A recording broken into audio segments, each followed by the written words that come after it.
llego yo, que soy la hemoglobina, con dióxido de carbono, con carboxihemoglobina, con carbaminohemoglobina, perdón.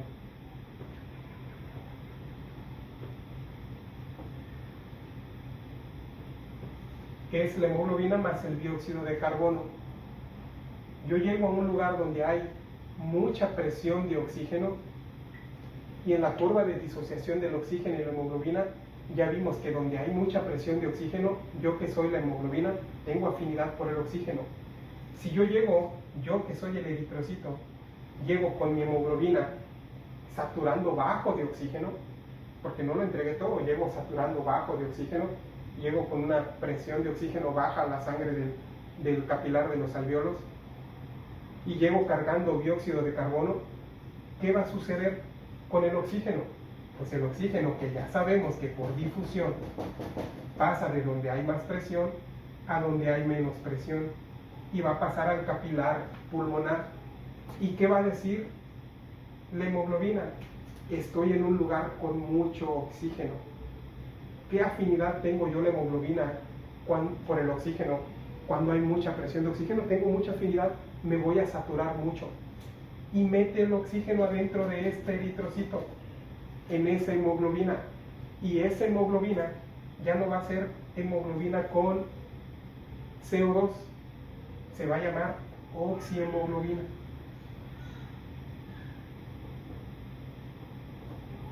La situación es que la hemoglobina oxidada, la hemoglobina con oxígeno, la hemoglobina bien saturada, porque llegó mal saturada, y se convierte en hemoglobina con oxígeno, esa hemoglobina es ácida.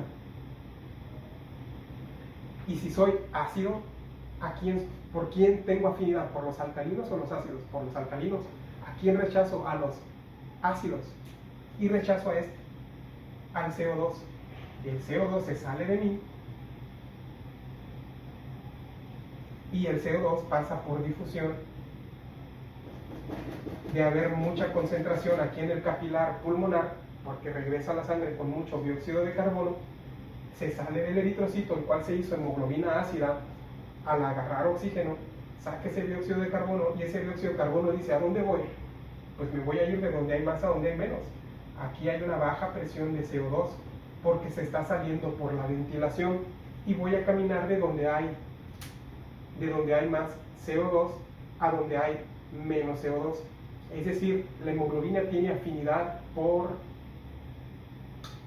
el dióxido de carbono, sí, en lugares donde hay poca concentración de oxígeno, pero esa afinidad es modificada en lugares donde hay mucho oxígeno. El oxígeno modifica la afinidad que tiene la hemoglobina por el dióxido de carbono. ¿Y en dónde hay un montón de oxígeno? Pues en un montón de tejidos que están en reposo, porque no se lo están comiendo, o en la circulación pulmonar. ¿El efecto Aldane pasa en los pulmones nada más? No. ¿El efecto Bohr pasa nada más en los tejidos periféricos? No.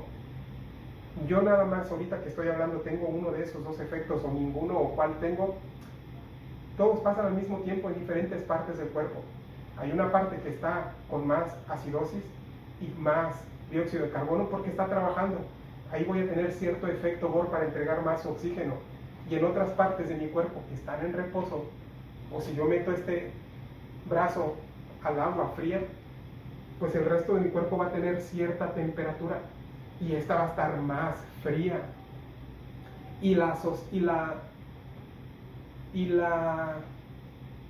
afinidad de la hemoglobina por el oxígeno es modificada por todos esos elementos, por la temperatura fría, por el exceso de dióxido de carbono, por los hidrogeniones, por la presencia de 2,3-difosfoliserato. El 2,3-difosfoliserato vive adentro de los eritrocitos. Los eritrocitos traen anhidrasa carbónica y traen muchas proteínas y traen hemoglobina, y como dice en su libro en la parte de hematología, el eritrocito dista mucho de ser una bolsita con agua, tiene adentro muchas cosas y proteínas, incluyendo 2,3-difosfoglicerato, que le ayuda precisamente en la afinidad que tiene el oxígeno y la hemoglobina, la hemoglobina por el oxígeno. Y eso sucede constantemente en todos lados. depende a qué lecho vascular llegó esta hemoglobina. Si llega la hemoglobina a este tejido que está trabajando mucho y que tiene baja presión de oxígeno y que tiene mucha concentración de hidrogeniones, pues voy a perder con más razón afinidad por la hemoglobina, por el oxígeno, y lo voy a entregar. Pero en otra parte del cuerpo o en otro tejido, otra hemoglobina llegó a un tejido donde no hay tanta concentración de hidrogeniones, o no hay tanto CO2, o no hay temperatura tan alta. Pues allá es otro efecto el que está. Es decir, no es que suceda nada más el efecto Bohr en una parte y el efecto Aldane en otra parte, pero sí se explica mucho dependiendo de la concentración de oxígeno que hay en esos tejidos. Es decir, es la descripción que hay del oxígeno por la hemoglobina y del oxígeno por el dióxido de carbono. Y esa afinidad del oxígeno por la hemoglobina alguien la modifica, el CO2 y los hidrogeniones. Y esa afinidad que hay del oxígeno por el dióxido de carbono, alguien la modifica, la presencia de oxígeno. Y eso hace que la hemoglobina no nada más llegue a un tejido con poca presión de oxígeno, poca presión, te entrego hasta aquí. No, a veces te entrego más, a veces te entrego menos, dependiendo de qué tanto haya de esas otras condiciones que hacen que se desvíe la curva de disociación del oxígeno y de la hemoglobina. Parte de entender estos mecanismos incluyen ciertas reacciones bioquímicas que suceden en la sangre, completamente en los eritrocitos. Si ya sabemos que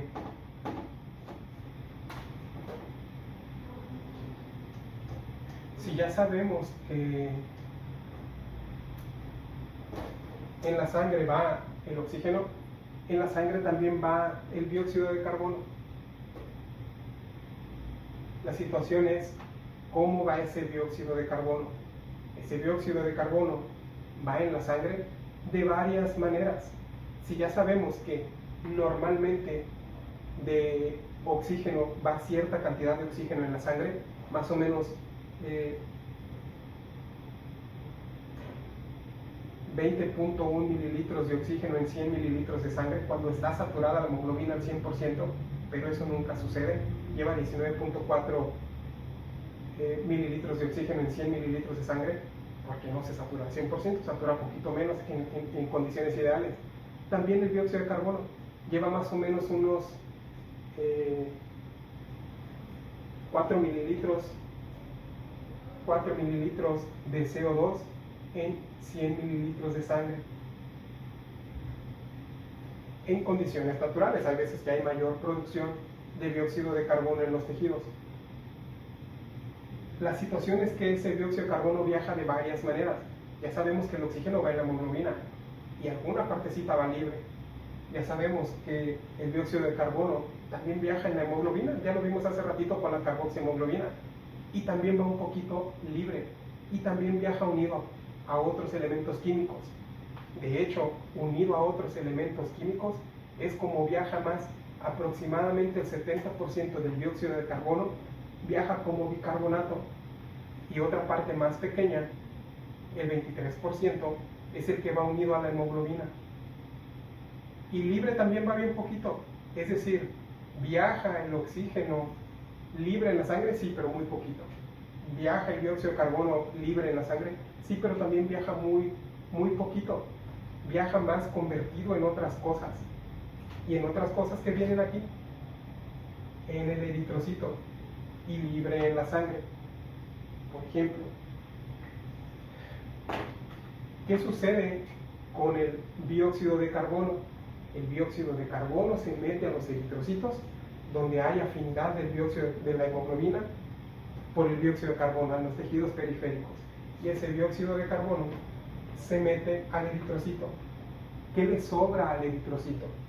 A ese eritrocito le sobra agua, es decir, tiene un montón de agua, y se juntan ese CO2 y esa agua, y eso es una reacción química muy rápida que forma ácido carbónico.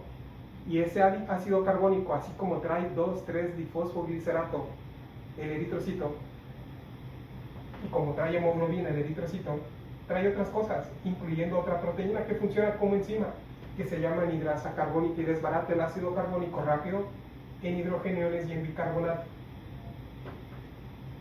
En bicarbonato. Y ese bicarbonato se sale por simple difusión hacia la sangre, hacia el capilar. Pero para guardar el equilibrio químico que ya conocen ustedes, tiene que meter a alguien para acá, a alguien que sea también negativo. En este caso, el cloro difunde hacia adentro del eritrocito.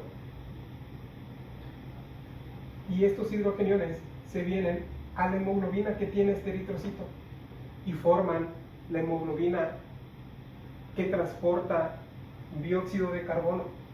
Es decir, tenemos dióxido de carbono viajando de manera libre, tenemos dióxido de carbono viajando junto con la hemoglobina, la carbaminohemoglobina, y tenemos dióxido de carbono viajando como bicarbonato, y así andan por toda la sangre hasta que llegan a la circulación pulmonar, y debe de haber difusión de gases, de oxígeno y también de estos mismos gases. Por ejemplo,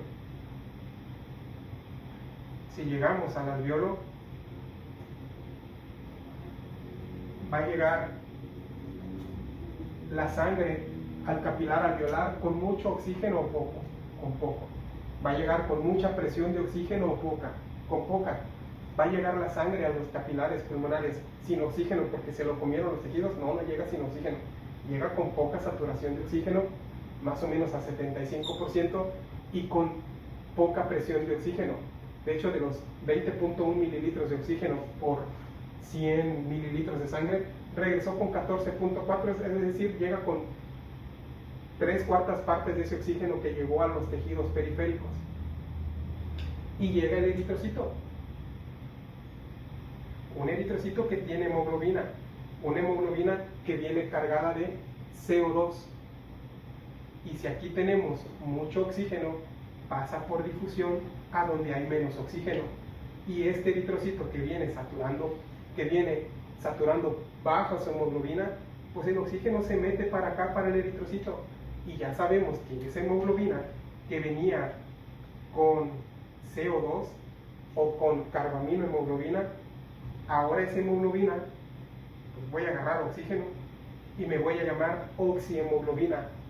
Yo soy ácida, la oxihemoglobina es ácida, y la oxihemoglobina, cuando ya es ácida, suelta los ácidos que traiga en la bolsa. ¿Qué ácidos trae en la bolsa? El CO2, y el CO2 se sale del eritrocito y se va a ir por difusión hacia el alveolo. Y el bicarbonato, que también trae el eritrocito, o el bicarbonato que está aquí afuera, se junta con el agua. Y al juntar el agua con bicarbonato, se va a formar CO2 más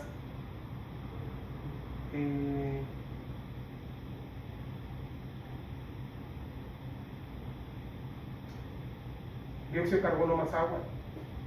Y este CO2 se va a salir hacia el alveolo.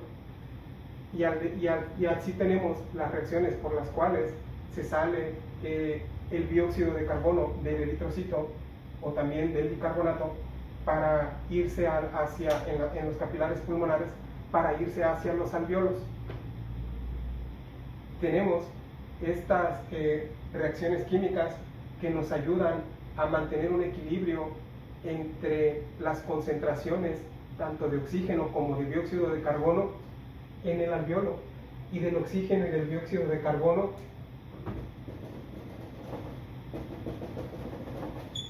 la PO2 y la PCO2 en los tejidos periféricos. La situación es que estas condiciones cambian. Hay veces que se produce más dióxido de carbono porque trabajas más, regresa más dióxido de carbono hacia los tejidos, y al regresar este dióxido de carbono a los tejidos, se tiene que salir por ventilación, tiene uno que incrementar su ventilación. Les platicaba el otro día que se puede hacer el ejercicio de que cuando alguien produzca mucho dióxido de carbono con una corrida y háganlo de manera voluntaria y más veces, y exhalen todo lo que puedan. Van a disminuir la presión de dióxido de carbono en el alveolo, y eso va a hacer que ya no haya tanta dióxido de carbono en el alveolo ni en su cuerpo. ya lo saqué, y de pronto de tanto exhalar 6 o 7, 8 veces de manera voluntaria, se me van a quitar las ganas de seguir teniendo ventilaciones.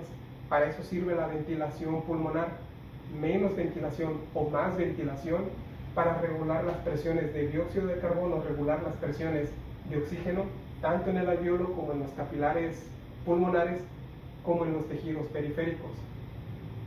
Ya una cosa es que yo haga mi trabajo de ventilación, otra cosa es que el monitor marque una buena saturación, 99%, y otra cosa muy distinta es que lo entreguen los tejidos o no lo entreguen los tejidos la hemoglobina a ese oxígeno que lleva bien saturada la hemoglobina. Puede alguien sufrir o fallecer o sufrir de hipoxia en sus tejidos que tuvieron falta de oxígeno y el monitor nunca marcó menos de 99. Sí, lo que pasa es que la hemoglobina nunca perdió afinidad por el oxígeno, nunca encontró las condiciones, o tengo una hemoglobinopatía que al llegar yo a donde hay baja presión de oxígeno no te lo entrego, o al llegar yo a donde hay baja presión de oxígeno y hay CO2 e hidrogeniones, no te lo entrego, no va a haber efecto Bohr y me voy, y siempre voy a estar saturado al 99%, pero mi tejido va a sufrir de hipoxia. Vamos a seguir con estos mecanismos y con lo de la regulación de la respiración, porque tenemos patrones respiratorios determinados y otros patrones respiratorios en otras condiciones. Y si ustedes se fijan, generalmente los patrones respiratorios no son voluntarios, son involuntarios. Y habría que ver quién regula esos diferentes patrones respiratorios. Vamos a seguir con esto en el siguiente video de su clase. Y después vamos a pasar al siguiente tema.